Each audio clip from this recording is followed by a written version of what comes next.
You're watching Final Score with Wes Moore on Fox 16. Hey, welcome on back to the Final Score. I know it says with Wes Moore, but on this show, it's without Wes Moore? Pretty sure it's usually just you and I, but yeah, Wes is on vacation. Wes is on vacation right now. We hope he's having a good time, but he's with us in spirit. But you know, what's a sports show without some friendly sports banter? I've got Nick with me today, and we're going to discuss some of the most relevant sports news locally and nationally. Yeah, we'll be hitting all three of the major sports. As always, we'll talk Razorbacks, but we'll dive deeper into the high school scene while we're at it. And if you're a fan of the show, you know already I have the edge when it comes to competition. I beat Troy in a very lopsided 2K affair last month, winning by 25 in an all-star game. So Troy's not just gunning for a better debate, but for a little bit redemption, Troy, maybe? I mean, redemption, sure. I let you win the first one, obviously. So for right now, I have bragging rights, but by the end of the show, that could be a little different. But it's going to be a little bit different, all right? I'm very sure about that. All right, I'm ready to go, but Nick, we need to talk about the state of football right now. The SEC is allowing student athletes to return to campus on June 8th for voluntary workouts, and from what Razorback Athletic Director Hunter Yurachek has said, it looks like there's going to be a football season this fall.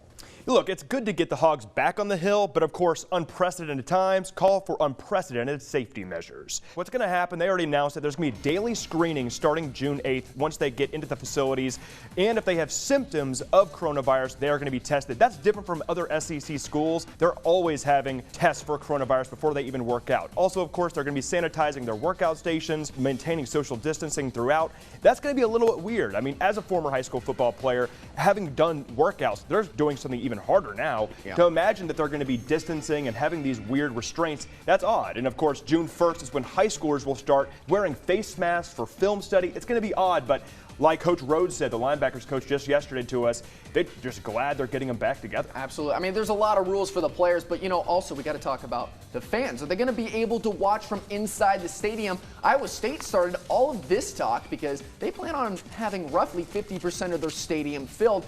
But it's with season ticket holders, and they would have to make a donation in order to do that. I mean, it's a good start, and it sounds like other teams, they're leaning towards this, including Arkansas and A-State. But is it first come, first serve? Do donation sizes matter? And will students be allowed into the stadium as well? I mean, all that's still up in the air, but they are expecting some fans this fall. So I think that's really good news for all of us, especially us sports reporters. Absolutely. And hey, we still have 3 months till football season goes. So if we're already getting back in the talks of having 50% capacity, hopefully if coronavirus curbs down, by August, we'll be talking about full capacity across the country. Keep your fingers crossed. I have my fingers crossed. And so now we're going to be talking about the Razorback basketball incoming class, but who do you think is going to be the biggest surprise player next season that's not a freshman? They're already there. What do you think, Troy? Okay, I got this, Nick, all right? It's Connor Vanover, and this isn't even a debate, all right? I already win this one. He's 7'3", and look at these highlights, Nick. He's shooting from beyond the three-point line. He's 7'3", and you know what the 3 stands for? That's where he's money from.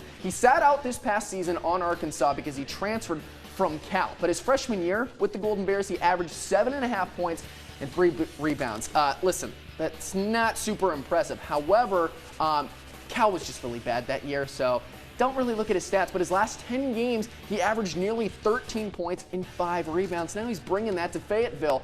He led the Golden Bears with 35 block shots. That's making his mama proud, too, who played for the Razorbacks back in the day, and she has the school record for block shots in a game with 9.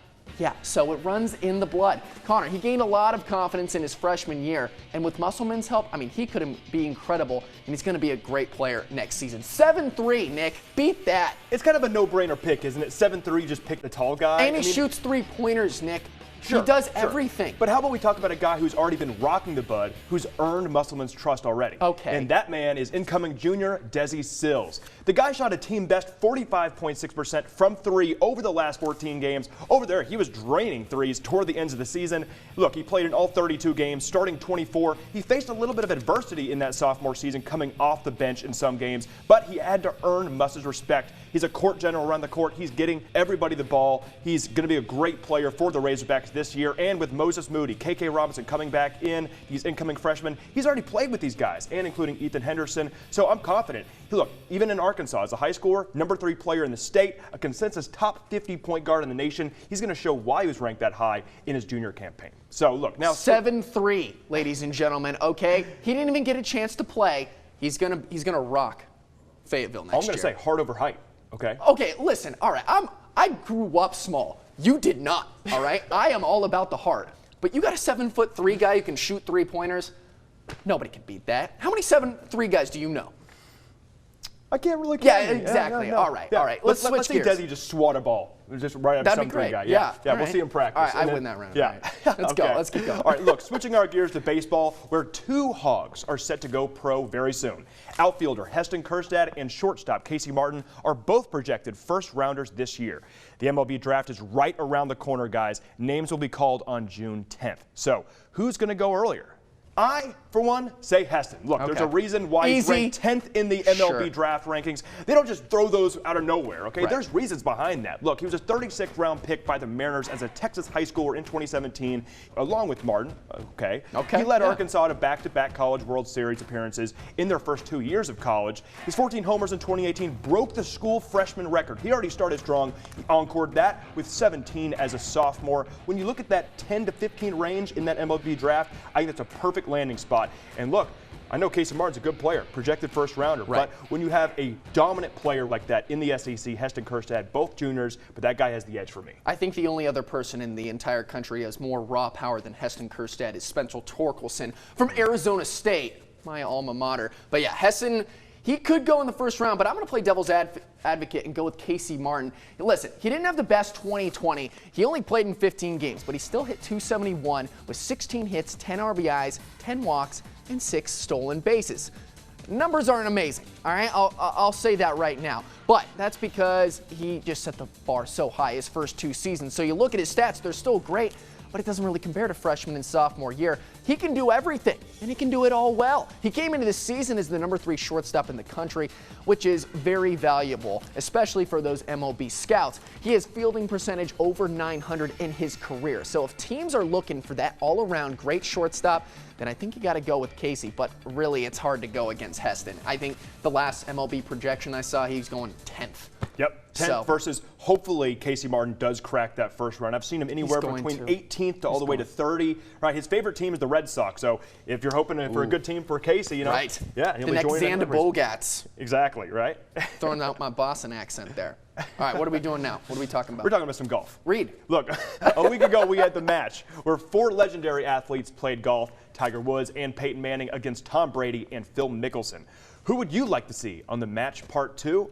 I'll start this one off. This is an easy one. I want to see Ricky Fowler and Steph Curry. That is my team, all right? Ricky Fowler, he loves to have fun, and he's one of the best golfers in the world, and he's one of the best consistent ones, too. Steph, he's the greatest shooter of all time. Not only that, the dude loves golf. I think if he wasn't a professional basketball player, he would definitely play golf. He also hosts that show, Holy Moly. I don't know if you've seen it, but it's mini golf combined with Wipeout. Super entertaining.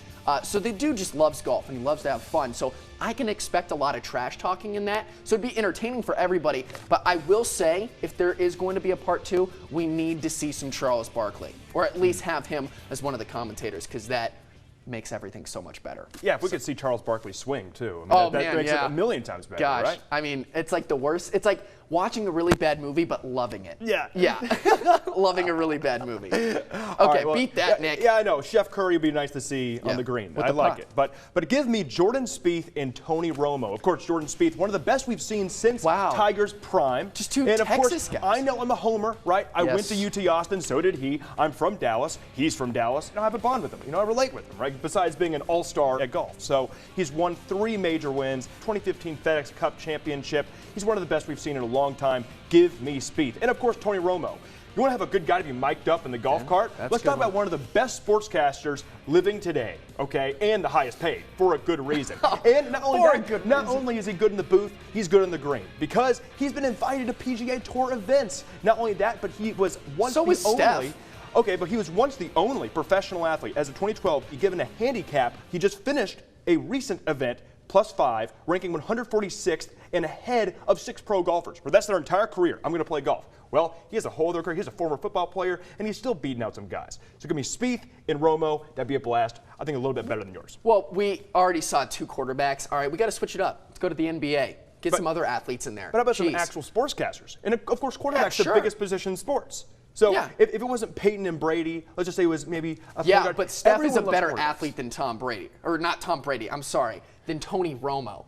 I forgot his name because he's a scrub. Oh, really? I'm He's a sorry. scrub? Have He's you ever a seen him scrub. scrambling? That's why he went to Okay, commentating. And by He the can't way, even by the way, for play. anyone wondering, I'm from Dallas, not a Cowboys fan. This is not a total, Cowboy. He's a homering. homer. Oh my Okay. gosh. All right, if that was the case, let me get Aaron Rodgers as the Packer fan. He's All right, always you're done playing golf. talking. Okay. We're done talking. We're running out of time, but don't worry. The final score is going to come back right after the break. All right, Ricky Fowler, Steph Curry.